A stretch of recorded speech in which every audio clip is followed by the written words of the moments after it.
बंते जी, ये जो आयोजन आप कर रहे हैं तो इस आयोजन का उद्देश्य क्या है? आज जो आप ये देख रहे हैं, इस देश की व्यवस्था, साधु संतों की व्यवस्था और साधु संतों के बीच में जो ये भोले भाले या जिन्हें धर्म की ज़रूरत है, जिन्हें नैतिकता की ज़रूरत है, जिन्हें जीवन जीने का रास्ता चाहिए, समता चाहिए, बंधुत्व चाहिए, भाईचारा चाहिए, एकता चाहिए, और जो मानव प्राणी होते हुए जिनका तिरस्कार किया गया है, जो आज भी भटक रहे, वो ये इसलिए भटक रहा है कि वो जानते हैं कि हमारे जीवन का, हमें चलाने वाली कोई शक्ति इस संसार में होगी, इसलिए साधु संतों का सहारा लेते हैं। ये तमाम महापुरुषों का यानी जिनके चित्र सामने आते हैं, चाहे बुद्ध का हो, बाबा साहब का हो, राम का हो, रहीम का हो, कृष्ण का हो, देवी देवताओं का हो, किसी का हो, इसका ये सहारा लेते हैं, क्योंकि हमारा भी ये सोचना है, हम भी ये जानना चाहते हैं लोगों से कि बंधुओं, जो भी महापुरुष हुए हैं उन्होंने ना गिलानी घृणा का रास्ता दिया होगा, ना गैर बराबरी का रास्ता दिया होगा, न चालाकी का रास्ता दिया होगा, न दुष्ट दुराचारी का रास्ता दिया गया होगा। जितने महापुरुष जिस भी संप्रदाय में पैदा हुए, जिस भी जात में पैदा हुए, उन्होंने निश्चय ही मनुष्य के कल्याण के लिए नैतिकता का रास्ता दिया होगा, समता का रास्ता दिया होगा, बंधुत्व का रास्ता दिया होगा। उसी बंधुत्व के रास्ता के लिए आज मैं लोगों को ये जो सामने देख रहा है, इनको प्रशिक्षण दे रहा है कि तुम्हें हर रास्ते पे जाके लोगों को ये संदेश देना है कि मनुष्य अपने कुशल कर्म से ही, कर्म ही वो उसकी एक ऐसी वस्तु है जो उसको अच्छा बना सकती है। तो इनके लिए कुशल कर्म के लिए, क्योंकि हमारा जो सिद्धांत है, 9 दर्शन है भारत में, 6 दर्शन ईश्वरवादी हैं, 3 दर्शन अनीश्वरवादी है, चाहे प्लेटो का हो, सुकरात का हो, चारवाक का हो, और बुद्ध का जो दर्शन है वो कर्मवादी है, वो नैतिकतावादी है, वो धम्मवादी है। धम्म क्या है? धम्म एक नैतिकता है, एक जीवन जीने की कला है, और धर्म प्रकृति का कानून है, निसर्ग का कानून में। जैसे आज लोग जिस चीज़ को सनातन कहते हैं, लेकिन लोगों को गैर जानकारी में उन्होंने स्वीकार कर लिए, जबकि बुद्ध ने कहा एचा धम्मा सनातन हो, मेरा धम्म सनातन हो। क्या सनातन उन्होंने समझाया, क्या सनातन है? उन्होंने कहा सनातन है कि जब से ये पृथ्वी पे मनुष्य अस्तित्व में आया, जीव अस्तित्व में आया, तब से जन्म और मृत्यु ऐसे 2 किनारे हैं जिनका आदि अंत नहीं है। यही सनातन है, यही प्रकृति का कानून है, यही निसर्ग का नियम, यही सिद्धांत है। इसीलिए मैं ये समझाता हूँ लोगों को कि बंधुओं, ये संसार में तुम्हें समझना है कि 2 व्यवस्था हैं। इस संसार को चलाने के लिए, मानव को चलाने के लिए 2 व्यवस्था हैं। एक व्यवस्था प्रकृति की है, प्राकृतिक व्यवस्था है, जिसमें बिल्कुल गिलानी घृणा नफरत अन्याय अत्याचार कुछ भी नहीं है, सब में किंचित भी भेद नहीं है, सबको समानता में रखती है। जो प्रकृति का नियम है, चाहे जाड़ा हो, गर्मी हो, बरसात हो, सूर्य हो, चाँद हो, पृथ्वी हो, सबको समानता में रखती है। और एक व्यवस्था मानवीय व्यवस्था है। बंधुओं, इसलिए मैं देशवासियों लोगों से ये निवेदन, अनविनय अनुरोध करते हैं कि हे बंधुओं, तुम्हें जिस पद पर, जिस जिम्मेदारी पर बैठाला जाता है, यदि तुम वास्तव में सुजात माता पिता से पैदा हुए हो और तुम उस जिम्मेदारी को समझते हो, और समझना चाहिए कि हमें ये इतना सम्मान देकर मुझे बैठाला गया है, तो उसमें जहाँ मानवीय व्यवस्था है वहाँ घृणा नफरत अन्याय अत्याचार मेरा तेरा पक्षपात नहीं होना चाहिए। इसलिए जब तक तुम पक्षपात करते रहोगे तब तक ये देश आदर्शवादी नहीं बन सकता है, ना समता पैदा नहीं हो सकती है, मानवता पैदा नहीं हो सकती है। ये देश कभी भी शांति और अमन चैन का जीवन नहीं जी सकता है। तो ये ध्यान रखना है बंधुओं कि हमारा जन्म किस लिए हुआ है, क्या गिलानी घृणा नफरत के लिए है, अन्याय अत्याचार जुल्म जास्ती के लिए हुआ। हमें इस देश को महान बनाना है, तो आपका नैतिक कर्तव्य ये होना चाहिए कि हर मान को अच्छा। और लोगों से मैं भी कहता हूँ, पत्रकार बंधु, लोगों से भी मैं ये कहता हूँ कि यहाँ 4 लोगों को तुमने सुधार कर लिया, 4 को, तो ये देश सुधर जाएगा। 4 लोग आप ध्यान से सुनें, 4 लोगों का आपने सुधार कर लिया। कौन? पहला डीएम, सीएम, पीएम और न्यायालय।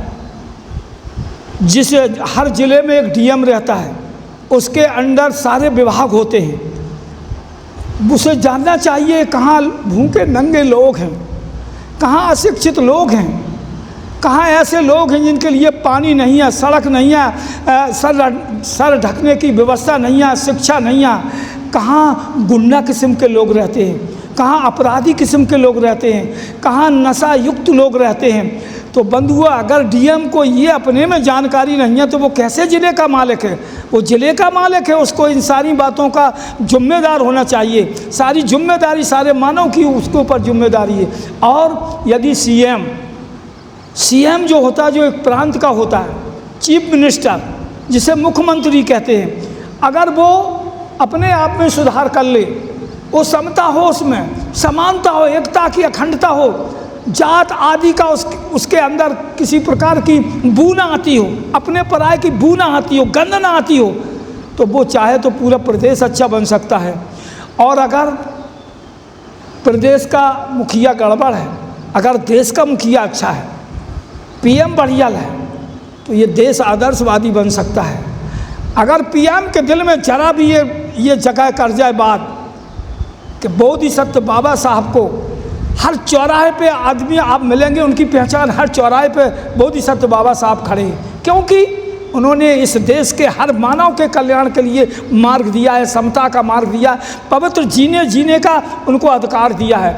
अगर उस आदमी को पढ़ के जरा भी ज्ञान हो तो वो आज भी बाबा साहब के स्तर पर पहुंच सकता है, अगर उस रास्ते पर जाए तो। अगर उसके अंदर गिलानी, घृणा, नफरत, अपना पराया, दूसरे के पैसे वालों की मदद करना, तो आखिर उसे ये पता नहीं है कि मेरी मृत्यु सुनिश्चित है, तो मुझे क्या कुशल कर्म करना चाहिए जिससे मैं हमेशा जीवित रहूं। तो मेरा यही आग्रह है कि पीएम भी अगर अपनी जिम्मेदारी को निर्वाह करे तो ये राष्ट्र अच्छा बन सकता है, बहुत अच्छा बन सकता है। मेरी पुरजोर निवेदन है, कभी भी मैं उसके सुख शांति की, अमन चैन की कामना करूंगा जिस दिन वो लोक कल्याण के लिए, जन कल्याण के लिए, मानव कल्याण के लिए प्रयास करेगा। और यदि ये 3 गड़बड़ है तो जिसे उच्च कोर्ट का न्यायालय सर्वोच्च न्यायालय कहा गया है, अगर सर्वोच्च न्यायालय इसको संज्ञान में लेता रहे, अगर वो भी न्याय की दृष्टि से इसका मूल्यांकन करता रहे, तो हो सकता है कि देश फिर भी आदर्शवादी बन सकता है। और बंधु, अगर ये 4 गड़बड़ हो गए, 4 गड़बड़ हो जाएं, तो मेरा एक बीच में तंबू है, एक तंबू में एक बम्बू लगा होता है जिसे हम मीडिया कहते हैं। ये हमारा स्तंभ मीडिया है। ये क्या है? ये सारा जनतांत्रिक है, ये जनता से संबंधित है, ये लोगों से संबंधित है। अगर ये इस तरफ आ जाए कि नहीं, मैं इनके प्रति मैं उस उदारता से इनका साथ दूंगा, जो वास्तविक है, जो रियलिटी है मैं दिखाऊंगा, उसको जन जन तक ले जाऊंगा। अगर मीडिया खड़ा हो जाए तो ये 4 स्तंभ ठीक हो जाएंगे। तो मीडिया की भी एक बहुत बड़ी, मीडिया क्या है? ये जन शक्ति है, जनता की एक ताकत है। इस ताकत को मैं इस्तेमाल करूं तो बहुत बहुत साधुवाद में। इसलिए इस भिक्खू संघ को हर जगह ले जाकर हम जन जन को ये संदेश देना चाहते हैं कि एक साधु के पास यदि लाख रुपयों से ऊपर संपत्ति हो गई तो निश्चय जान लिए यह साधु विलासिता का जीवन जीने लगा, घोड़ा गाड़ी हो गई, बड़े बंगला हो गए, ऐसा सब कुछ उसका हो गया अभाव, तो ये समझ कि वो साधु नहीं रहा, वो साधना से नहीं जी रहा है, वो विलासिता से जी रहा है, वो विलासी हो गया है। और वहाँ बड़े बड़े जब वहाँ मंत्री विधायक वहाँ जब उस साधु के पैर छूने लगते हैं तो जनता भावुक हो जाती कि अरे इनमें तो कोई ताकत है। वो मंत्री आए थे, वो उनके पैरों उतरने पड़े थे, वो अधिकारी आए थे, वो उनके पैरों उतरने पड़े थे। तो ये सारी जनता को ये गुमराह करने का एक रास्ता, एक फार्मूला है। और है क्या वो? देखो, अधिकारी को चाहिए कि हमारी वाहवाह हो कि बहुत अच्छा अधिकारी है, और उस मंत्री या विधायक को वोट चाहिए, तो वो इसलिए साधु के पैर छूता है, इसलिए उसकी तारीफ करता है। तो इसलिए मैंने इनको निकाला है कि मैं जन जन तक ये सब खबर पहुंचाऊंगा कि बंधुओं, इस राष्ट्र को आदर्शवादी बनाइए। 121 महिला मर गई, कहीं कोई बचाने नहीं पहुंचा, कोई शक्ति नहीं पहुंची, और संसार में कोई भी शक्ति ऐसी पूरे विश्व में नहीं है बंधुओं, ऐसी विश्व में नहीं है, नहीं है, नहीं है। मुझे खोद के गड़वा देना जो सारे लोगों की मनोकामना पूरी कर दो। सिर्फ एक ही शक्ति है जिसे कहते हैं नैतिकता, सदाचार, आदमी का कुशल कर्म। बस यही एक ऐसी शक्ति है जो मनुष्य को अच्छा बना सकती है। बहुत बहुत साधुवाद। और जहाँ तक हमारी आवाज़ जा रही है, लोग संपर्क करें और हर बात को जान सकते हैं कि नैतिकता पैदा कैसे हो सकती है, सदाचार ही कैसे पैदा हो सकती है। ये आदमी जो कुकर्म करने लगता है, दुष्कर्मी हो जाता था, दुष्ट हो जाता है, शराबी हो जाता है, अहंकारी हो जाता है, बिरसल हो जाता है, दुराचारी होता है, इसका भी कोई कारण है। बिना कारण के कुछ भी नहीं है संसार में। इसलिए बुद्ध ने कहा, हर बातों के मूल में कारण सच्चा देख, और बिन कारण संसार में पत्ता हिले ना एक।